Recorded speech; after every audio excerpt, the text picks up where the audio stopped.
اعوذ باللہ من الشیطان الرجیم بسم اللہ الرحمن الرحیم۔ میرے دوستوں، بزرگوں اور ساتھیوں، آج میں دعوت تبلیغ کا اہمیت بیان کرنا چاہتا ہوں۔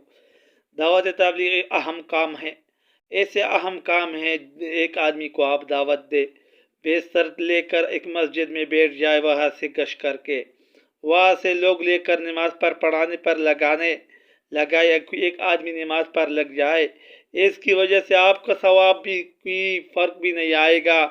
یہ ثواب نماز پڑھے گا، آپ کو بھی ثواب ملے گا۔ اس سے بڑا وہ اچھا کام دوسرا کوئی بھی نہیں ہے۔ میرے دوستوں، بزرگوں، ساتھی ہوں اور تبلیغ والا لوگ جب یہ بستر لے کے اٹھتے ہیں، لے جاتے ہیں، لوگ کہتے ہیں وہ ایسے پاگل آدمی ہے، لیکن وہ پاگل آدمی نہیں ہے، یہ آخرت بنتے ہیں۔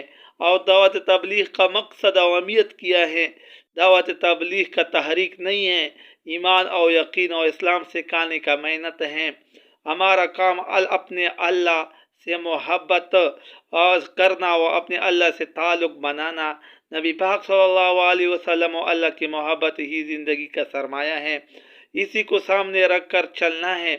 ہم تمام بھائیوں اور بہنوں سے عرض کر رہا ہوں کہ ہمیں اللہ تعالیٰ نے منتخب فرمایا ہے، گویا کہ ہم چاہتے ہوئے ہیں کس بات کے لیے؟ اللہ تعالیٰ کے پیغام پہنچانے کے لیے کہ سارے انسانیت جہنم سے بچ جائے۔ میرے دوستوں، بزرگوں، ساتھیوں، یہ تبلیغ کا محنت ہے۔ دوسرا تبلیغ کا مقصد اور مطلب یہ ہے کہ نبی صلی اللہ علیہ وسلم کا امتی میرا بھائی ہیں، جنت میں جانے والا بن جائے اور جہنم میں جانے سے بچ جائے، اس کی محنت اور فکر سے یہی دعوت تبلیغ کام چل رہی ہے۔